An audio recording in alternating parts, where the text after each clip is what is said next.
Nah, kesalahan banyak orang Kristen itu, saudara, ketika mereka berkeyakinan bahwa Yesus itu penjelmaan. Firman menjelma menjadi manusia.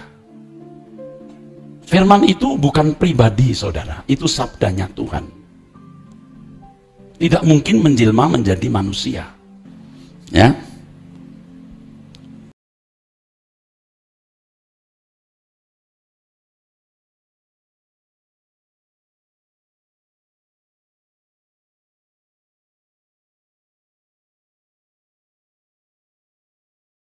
Yang pertama harus saya tegaskan bahwa di Alkitab itu tidak ada penjelmaan. Penjelmaan itu artinya berubah dari suatu keadaan atau suatu identitas, lahir kembali atau muncul menjadi manusia atau suatu pribadi atau suatu bentuk lain. Bentuk lain dari aslinya. Nah, kesalahan banyak orang Kristen itu, saudara, ketika mereka berkeyakinan bahwa Yesus itu penjelmaan. Firman menjelma menjadi manusia.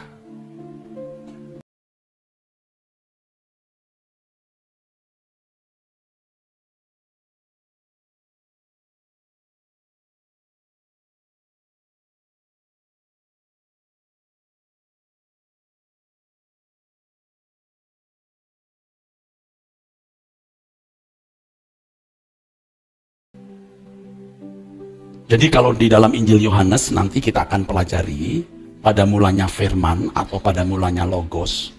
Logos itu sebenarnya menunjuk kepada Bapa di surga. Tunggu waktunya saya akan jelaskan. Ya, sekarang belum. Banyak orang mengasumsikan bahwa Yesus penjelmaan secara mistik. Firman menjadi manusia. Ini asumsi yang dipaksakan. Kita harus mulai mengoreksi hal ini yang mungkin juga memang mengejutkan atau bisa mengguncangkan. Nurani kita harus dipertajam oleh pimpinan Roh Kudus agar kita menemukan kebenaran yang murni yang Allah wahyukan di zaman kita. Alkitab belum selesai dan tidak pernah selesai digali sampai sejarah bumi ini berakhir. Roh Kudus terus akan bekerja. Jadi kalau bicara soal penjelmaan itu dunia kafir begitu. Kalau dalam bahasa Inggrisnya pagan, dunia kafir. Kalau di pewayangan itu ada yang namanya titisan. Pernah dengar kata titisan?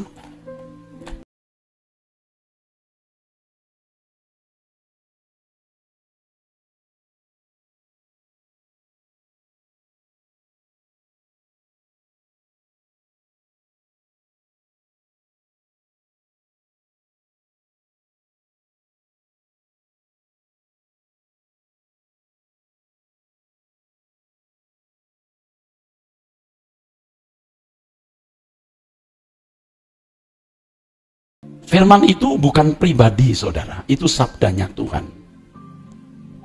Tidak mungkin menjelma menjadi manusia.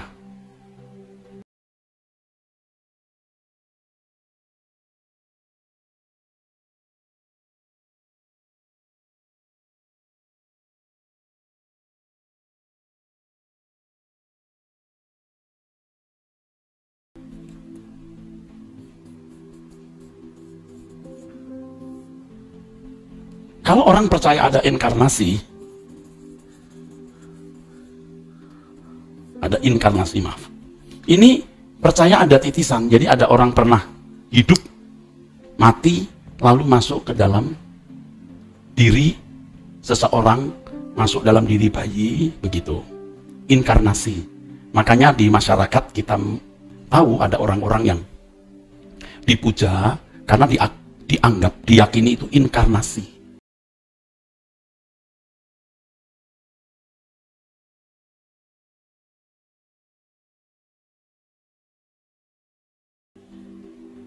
Nah, penjelmaan seperti ini di Alkitab tidak pernah ada. Di Perjanjian Lama tidak pernah ada, di tradisi Yahudi tidak pernah ada. Ketika pemimpin-pemimpin gereja bukan rasul-rasul lagi, kalau rasul-rasul itu orang-orang Yahudi semua yang percaya Allah Esa atau monoteisme atau monoteistisnya kuat. Oh, mereka tidak terbawa oleh pola pemikiran kafir.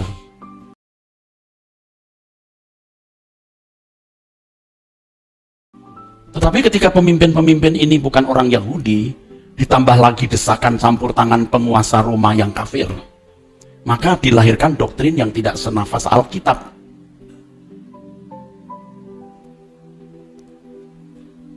Hal ini terjadi pada konsili atau pertemuan pendeta-pendeta tahun 325 yang diprakarsai oleh Kaisar Konstantin yang waktu itu dia belum dibaptis.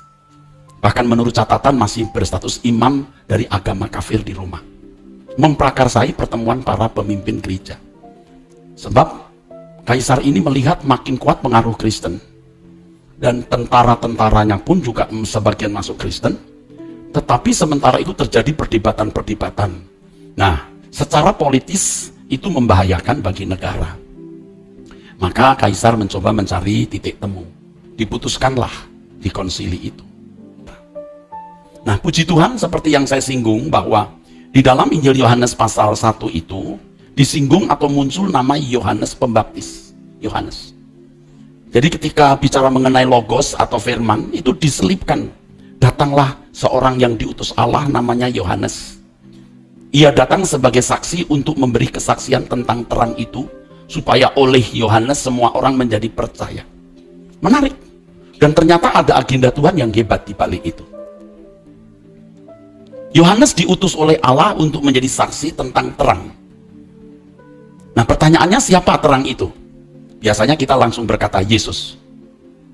Itu juga tidak tepat betul. Bukan berarti salah, nanti dulu, tidak tepat betul. Bukan salah, tapi tidak tepat betul. Kok bisa? Padahal kalau kita melihat Injil Matius, Markus, Lukas, tidak ada unsur penjelmaan ini, tidak ada. Yang ada Injil Yohanes. Itu pun bukan penjelmaan maksud saya.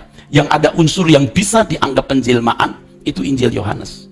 Padahal maksud Injil Yohanes, saudara-saudara, itu bukan mau menjelaskan firman Allah menjelma jadi manusia. Bukan. Injil Yohanes mau menunjukkan bahwa yang bernilai tinggi itu bukan filsafat Yunani, tapi firman. Begitu, saudara. Ya, Yohanes pasal 1 ayat 6 dan 7, datanglah seorang yang diutus Allah namanya Yohanes. Ya, ia datang sebagai saksi untuk memberi kesaksian tentang terang itu supaya oleh dia semua orang menjadi percaya. Biasanya saya dibantu Pak Yehuda. Apakah hadir Pak Yehuda? Atau tadi ada rapat ya? Tolong mic-nya diberikan. Lihat saya semua. Yohanes diutus Allah untuk menjadi saksi tentang terang. Yesus itulah terang dunia. Biasanya asumsi kita begitu. Apa itu benar? Tidak tepat, tapi tidak salah. Maksudnya apa? Firman Tuhan, Mazmur 27 ayat 1. Tuhan adalah terangku dan keselamatanku.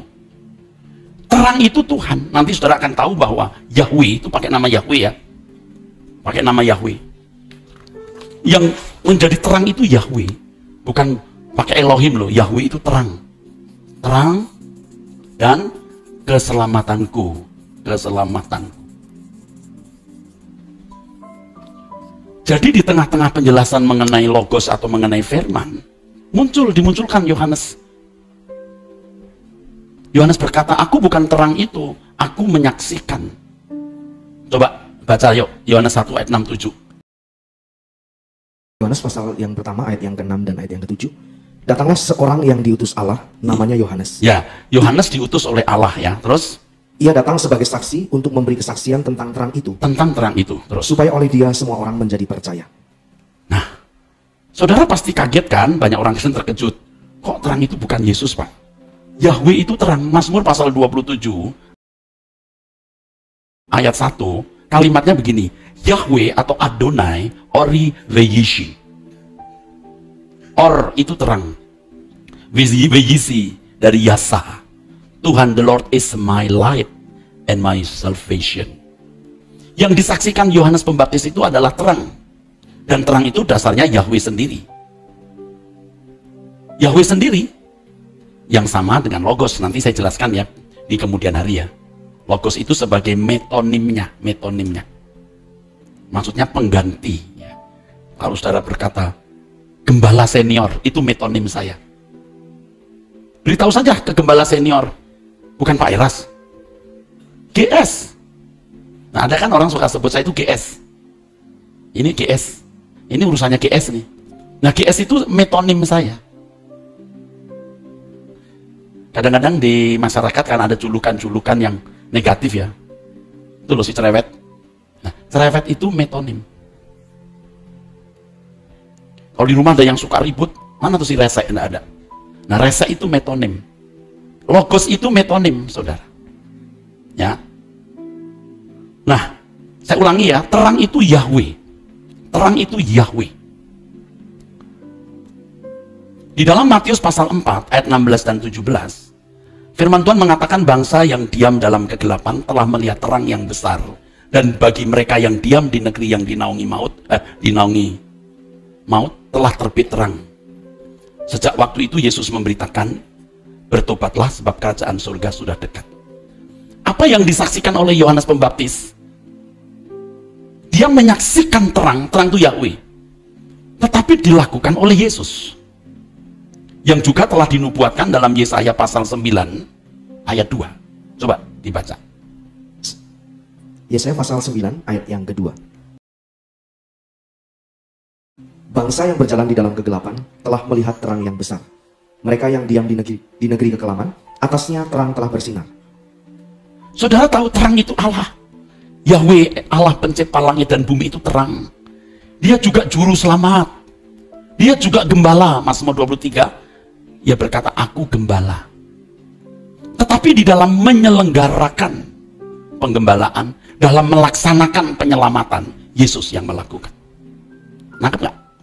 Halo? Supaya saudara tahu. Itulah sebabnya Yesus berkali-kali berkata bahwa Bapa diam di dalam aku. Dia yang mengerjakan pekerjaannya.